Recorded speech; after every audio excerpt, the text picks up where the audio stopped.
इसे बिजनेस करना नहीं कहते सर। देश के अंदर डॉक्टरों ने लूट मचा रखी है। गरीबों का जो मसीहा है वो बन के खान सर उतरे हैं। सोचो कि वो बंदा 30-50 रुपए में एक्सरे कर रहा है, 1000 रुपए में डायलिसिस कर रहा है, जो चीज 10,000 रुपए में होती है। एक बात बता रही हूँ, 3-4 दिन पहले मैंने ब्लड टेस्ट कराया था सर, 2800 रुपए तो उसमें लग गए थे मेरे। 2800 रुपए ब्लड ब्लड टेस्ट में मेरे 2800 रुपए लग गए थे। जो डोनेशन वाले डॉक्टर थे ना, उनकी तो उन्होंने रीढ़ की हड्डी तोड़ दी है। अब वो मरीज वहां ना जाके बिहार का कहाँ जाएगा? खान सर के हॉस्पिटल में जाएगा। सर लगाया वो शानदार घर महल भी बना सकते थे और भी काम कर सकते थे, लेकिन पैसे को हॉस्पिटल में लगा। कम फीस ली, ज्यादा बच्चों को पढ़ाया, और उस पैसे को अब कहाँ लगाया सर ने? अपने ऐशोआराम में तो लगाया नहीं। अध्यापक का जो दायरा था वो पढ़ाने का था, उस दायरा को पार करके। अगर आपसे मैम व्यक्तिगत पूछा जाए कि क्या खान सर को पॉलिटिक्स में आना चाहिए, आपका क्या राय रहेगा? देखिए, पटना वाले खान सर ने जब से ऐलान किया है कि बिहार में वो हॉस्पिटल खोलेंगे, इसके बाद से देखा जाए तो मेडिकल जगत में हड़कंप सा मच गया। क्योंकि इससे पहले आप सभी को पता है कि गरीब लोग पैसे के अभाव में इलाज नहीं करा पा रहे थे और यहां तक कि कई लोगों का मौत तक हो जा रहा था। लेकिन जब से खान सर ऐलान किए हैं कि वो हॉस्पिटल खोलने जा रहे हैं, इसके बाद से उनकी चर्चा पूरे देश में हो रही है। इसी मुद्दे पर बातचीत करने के लिए अभी हमारे साथ प्रिया मैम है। और बात किया जाए तो खान सर के इस ऐलान के बाद कई लोग खान सर का विरोध तक कर रहे हैं। मैम, बहुत बहुत स्वागत है आपका। धन्यवाद सर। आप कैसे देखती है, खान सर जब से ऐलान किए हैं कि वो हॉस्पिटल खोलेंगे, इसके बाद से कुछ लोग उनका विरोध तक कर रहे हैं कि वो भाई एक टीचर को पढ़ाना चाहिए, शिक्षा देना चाहिए, ना कि बिजनेसमैन बन जाना चाहिए। सर, मैं बिल्कुल इस चीज को वैसे देखती हूँ जैसे एक पढ़े लिखे समाज को देखना चाहिए कि एक शिक्षक का काम पढ़ाने का है, लेकिन उस ज्ञान को लेके अगर वो आगे बढ़ रहा है, उसको पता है कि देश के अंदर डॉक्टरों ने लूट मचा रखी है, पता नहीं कितने लोग तो उनकी लापरवाही से मरते हैं, और जिन लोगों के पास पैसे नहीं होते हैं वो वैसे मर जाते हैं सर। तो एक अध्यापक होते हुए, एक अध्यापक का जो दायरा था वो पढ़ाने का था, उस दायरा को पार करके तो वो तो और जितने भी टीचर्स हैं उनके लिए प्रेरणा बने हैं।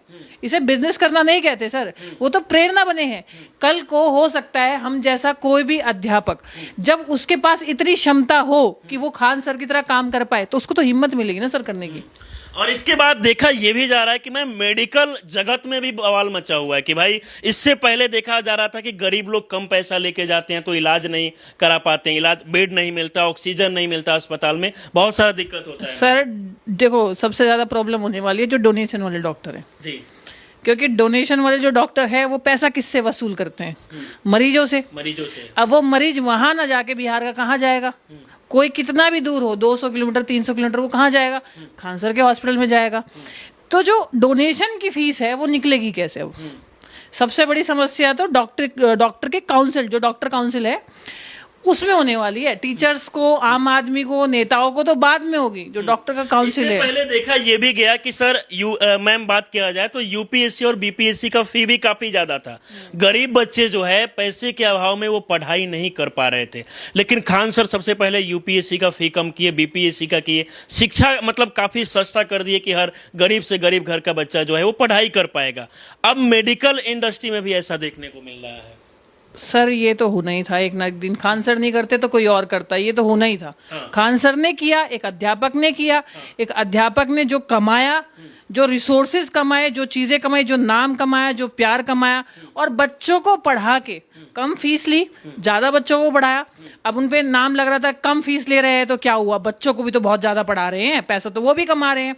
अब आप देखो कि कम फीस ली, ज्यादा बच्चों को पढ़ाया, और उस पैसे को अब कहाँ लगाया सर ने? अपने ऐशोआराम में तो लगाया नहीं, तो वो पैसा लगाया हॉस्पिटल। वो शानदार घर महल भी बना सकते थे और भी काम कर सकते थे, लेकिन पैसे को हॉस्पिटल में लगा रहे हैं। बिल्कुल बिल्कुल, पैसे को उन्होंने हॉस्पिटल में लगाया। तो उन्होंने पहली बात तो उन लोगों का मुंह बंद कर दिया जो ये कह रहे थे, जो बात मैंने अभी बोली है।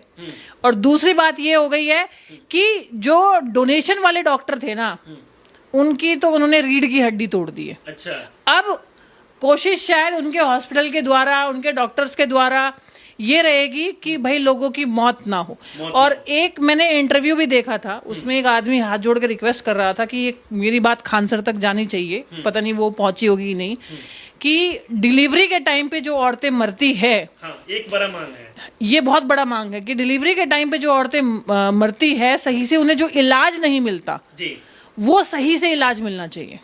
तो आप ये भी मांग करती है कि इसके लिए भी खान सर पे को ध्यान देना? सर मैं आपको बताती हूँ कि जो सबसे ज्यादा जो पैसे कमाता है ना डॉक्टर, वो कमाता है ऑपरेशन में। ऑपरेशन में लोग लूटते हैं, सबसे ज्यादा लूटते हैं, ऑपरेशन में लूटते हैं। एक तो सबसे ज्यादा पूरे इंडिया में आप देखो, एक कैंसर की बीमारी और एक ये जो डिलीवरी है, ये बहुत ज्यादा फैली हुई है। और इसमें इंसान आप चाहती है कि मैम कैंसर का, जैसे कि रक्षाबंधन के दिन भी देखा गया कई बहनें उनको राखी बांधी और उस दौरान एक बहन के द्वारा कहा गया कि मेरे पिताजी जो है वो कैंसर से ग्रसित है, तो वो चाह रहे थे कि सर कैंसर का भी आप अस्पताल खोलिए क्योंकि काफी पैसा लगता है इलाज कराने में, तो आप ये भी मांग कर रही है मैम? देखिए सर, मेरी तो यही मांग है। देखो, भारत में दीमक की तरह कैंसर लग चुका है और अगर एक किसी के घर में घुस जाए तो वो इंसान का घर खत्म कर देता है, एक आम आदमी का। दूसरी बात है कि अगर डिलीवरी के अंदर लापरवाही होए तो उसमें क्या होता है, इंसान के घर का चिराग ही चला जाता है। जो घर की लक्ष्मी है वो तो जाती ही जाती है, घर का चिराग भी चला जाता है। तो ये एक आम आदमी द्वारा बहुत बड़ी मांग है। बाकी खान सर जो है वो समझदार है, हो सकता है कुछ चीजें एकदम से नहीं होती हैं, हर चीज धीरे धीरे होती है। अभी उन्होंने पहले एक्सरे की मशीन से शुरू किया, फिर अल्ट्रासाउंड, फिर डायग्नोज, तो धीरे धीरे सारी चीजें। देखा ये भी गया मैम कि डायलिसिस की तमाम मशीनें खान सर जर्मनी से मंगाए हैं और इसके साथ साथ एक्सरे का मशीन तमाम सेट करा रहे हैं और वो ये भी बता रहे हैं कि कम से कम पैसे में इलाज होगा, क्योंकि मैंने देखा बहुत सारा वीडियो, वो ये भी कह रहे हैं कि महज 35 रुपया में मैम एक्सरे होगा और कम से कम पैसे में डायलिसिस होगा। सर मैं एक बात बता रही हूँ, 3-4 दिन पहले मैंने ब्लड टेस्ट कराया था। अच्छा। उस ब्लड टेस्ट में वही कैल्शियम वगैरह चेक करना था, B12 कैल्शियम, ब्लड कितना है, कोलेस्ट्रॉल। सर 2800 रुपए तो उसमें लग गए थे मेरे। 2800 रुपए ब्लड टेस्ट में मेरे 2800 रुपए लग गए थे। सोचो कि वो बंदा 30-50 रुपए में एक्सरे कर रहा है, 1000 रुपए में डायलिसिस कर रहा है, जो चीज 10,000 रुपए में होती है। तो इससे लोगों को कितना राहत मिलने वाला सर बहुत मिलने वाला है। कम से कम अगर किसी को कोई दिक्कत हुई तो वो ये आराम से घर पे ये ऐसे सोच के नहीं बैठेगा कि चलो जब पैसे होंगे तब मैं करा लूंगा। दिक्कत हुई तो वो तुरंत हॉस्पिटल की तरफ जाएगा। तो ये मतलब अब लोगों को काफी आसान होगा इलाज कराने में। सर बिहार में आपको पता है कि एजुकेशन से तो बच्चा जूझता ही है, इकोनॉमिकली भी उसको बहुत दिक्कत है। और एक तरह से गरीब घर के जो बच्चे हैं वो किस तरह से पढ़ते हैं, फिर किस तरह से काम शुरू करते हैं। बहुत लोग सर बहुत ज़्यादा मेहनत करते हैं, किस तरह से अपना घर चलाते हैं, फिर ऐसे में कोई बीमारी हो जाए तो उनके पास इलाज के पैसे नहीं होते, इलाज के पैसे तक नहीं होते। ये देखो सर, मैं बिहार गई हूँ, बिहार रही हूँ, बिहार से बहुत प्यार मिला है, लेकिन मैंने ये समस्या वहाँ पे देखी है कि अगर वहाँ पे कोई दिक्कत आ जाए किसी परिवार पे तो वहाँ पे फिर उस समस्या से जूझने के लिए बहुत बहुत ज्यादा दिक्कत का सामना करना पड़ेगा। जहां तक देखा जाए तो मैम, अगर कोई शिक्षक के द्वारा शिक्षा जगत से अलग हटके कोई भी काम किया जाता है, किसी काम को करने का प्रयास किया जाता है, तो तमाम बहुत सारे शिक्षक इसका सपोर्ट करते हैं, लेकिन कुछ लोग विरोध भी करते हैं। खान सर के द्वारा ये जो फैसला लिया गया, इसको आप कैसे देखती हैं मैम? सर मैं सबसे पहली बात तो ये बता देती हूँ, बिजनेस तो शिक्षा को भी कहते हैं लोग, और हॉस्पिटल खोल दिया तो वो कहेंगे ही कहेंगे। तो फिर वही वाली बात आ जाती है, लोगों का काम है कहना, लोग तो कहेंगे, उससे क्या फर्क पड़ता है। और खान सर को सच बताए तो कोई फर्क ही नहीं पड़ता, कोई फर्क नहीं पड़ता। ये आप और मैं बात कर रहे हैं, उन्हें फर्क ही नहीं पड़ता। अगर उन्हें फर्क पड़ता तो वो इंसान आज यहाँ नहीं होता और हॉस्पिटल नहीं खोलता, हॉस्पिटल नहीं खोलते। से वो ऐलान किए हॉस्पिटल के बारे में, तो कई लोग विरोध भी कर रहे हैं। सर देखिए, वो पढ़ा लिखा इंसान है। जब मैं बैठ के मैं उनसे मिली हूँ तो जब हमारी बातचीत हुई, आप बोले मिले तो अच्छा लगा, तो उनके जो विचार है ना, वो विचार बहुत इतने अलग विचार है कि उस लेवल तक सोच पाना अभी बिहार में बहुत कुछ लोगों के बस की बात नहीं है। खान सर ने एक बार बात बोली थी कि एक खान जाएगा दूसरा खान आएगा, ठीक है। तो कहने का मतलब है कि उस इंसान ने कुछ ना कुछ ऐसा किया होगा कि अगर कुछ भी ऐसा वैसा कोई करने की कोशिश करता है तो ये हॉस्पिटल तब भी चलता रहे। वो इंसान बहुत समझदार है, उसे बेवकूफ़ समझने की गलती मत करना। वो काफ़ी समझदार इंसान है। वो ये भी सोच के चला होगा कि कल को अगर किसी के द्वारा ऐसा कुछ किया जाता है कि मुझे कुछ होता है XYZ, रोकने की कोशिश की जाएगी। सुपर 30 मूवी आपने देखी ही होगी, तो रोकने की कोशिश तो की जाएगी, लेकिन वो चीज़ें चलती रहे ऐसा इंसान ने सोचा होगा। और भगवान ना करे ऐसा कुछ भी हो। बच्चे बहुत सपोर्ट करते हैं उन्हें। अभी जैसे कि हॉस्पिटल खोलने का ऐलान किया, शायद 5 तारीख को डायलिसिस की तमाम जो मशीन है उसका उद्घाटन हो जाएगा और लोग आके वहां पर डायलिसिस करा पाएंगे। लेकिन अभी से ही देखा जा रहा है कि खान सर से मतलब गरीब लोग को इतना ज्यादा उम्मीद जुड़ गया है कि मतलब छात्र से कहीं ज्यादा इलाज कराने के लिए लोग अभी से ही कोचिंग में भी उनके बाहर भीड़ देखा जा रहा है। सर उम्मीद किससे की जाती है? जिससे होती है उसी से तो उम्मीद की जाती है। तो कहीं ना कहीं गरीब इंसान को खान सर से उम्मीद है, और वो बोलते हैं ना कि एक गरीबों का जो मसीहा है वो बन के खान सर उतरे हैं। गरीबों का मसीहा बन के उतरे। बिल्कुल बिल्कुल। तो उम्मीद है कि आगे भी वो जिस तरीके से शिक्षा में फी कम किए, अब हॉस्पिटल में भी ज्यादा से ज्यादा लोग का देखो सर, जो देखो मशीनें बहुत महंगी आती है।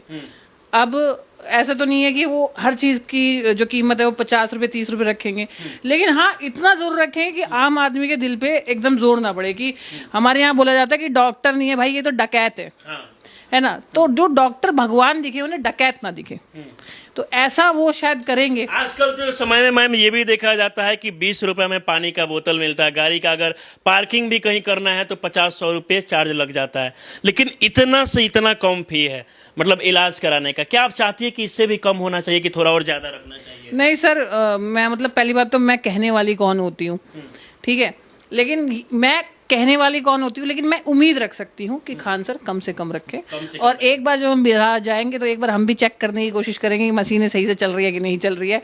मैंने कहा भैया एक्सरे करो मेरा। बाकी आपने सोशल मीडिया के माध्यम से भी लगातार देखा होगा खान सर के बाद से, खान सर के द्वारा जब से ये ऐलान किया गया है हॉस्पिटल खोलने को लेकर, सोशल मीडिया पर भी बहुत सारा वीडियो उनका वायरल हो रहा है, क्योंकि अभी से ही लोगों के अंदर एक उम्मीद जग गया है कि अगर खान सर हॉस्पिटल स्टार्ट करते हैं तो उसके बाद से गरीब लोगों को राहत मिलने वाली है। अंत तक क्या कुछ कहना चाहेगी मैम? मैं तो ये कहना चाहूँगी कि भाई खान सर छोटे भाई की तरह है, और भगवान करेगी जो उसकी उम्र है वो बहुत लंबी दे, ताकि वो आगे तक बहुत काम करता रहे। तो अभी भी आपको उम्मीद है कि जैसे कि हॉस्पिटल के क्षेत्र में जो है वो काम कर रहे हैं, तो आगे और भी कुछ बेहतर करें? आगे तो सबसे बेहतर होगा कि वो कहीं ना कहीं एजुकेशन मिनिस्ट्री ले, और तो आप चाहती है कि मतलब एजुकेशन के वो मंत्री बने? हाँ, एजुकेशन मिनिस्ट्री ले, थोड़ा सा एजुकेशन में कुछ चीजें चेंज होने की बहुत ज्यादा जरूरत है। हाँ, जैसे कि बिहार में चुनाव भी अभी मतलब चुनाव होने वाला है, इससे पहले कई लोग का ये भी डिमांड है कि खान सर को चुनाव लड़ना चाहिए। अगर आपसे मैम व्यक्तिगत पूछा जाए कि क्या खान सर को पॉलिटिक्स में आना चाहिए, आपका क्या राय रहेगा? देखो वो जब तक जरूरत नहीं है तब तक ठीक है, जब लगे कि जरूरत पड़े तो लड़ लेना चाहिए। अभी मतलब कुछ ऐसा कई छात्र ये भी कहते हैं कि पॉलिटिक्स में चले जाने पर ये पहले से जो इमेज बना हुआ है उस पर थोड़ा सा प्रभाव पड़ता है। कई लोग कहते हैं कि राजनीति जो है वो काफी गंदा चीज है। देखिए सर, जो इंसान अगर जैसा है वैसा ही रहे तो फिर कोई फर्क नहीं पड़ता कि वो कहाँ है। तो मेरे हिसाब से खान सर ऐसे इंसान नहीं है कि कहीं पे भी जाएंगे तो अपना किरदार बदल देंगे, तो जैसे है वैसे ही रहेंगे कहीं भी रहे। चलिए बाकी मैम हमारे साथ आप जुड़ी, इसके लिए बहुत बहुत धन्यवाद। Thank you sir, thank you. चलिए इस पूरे वीडियो को देखकर आप लोग क्या सोचते हैं अपनी राय हमें जरूर दें। आप हमारे साथ जुड़े रहें, बहुत बहुत धन्यवाद।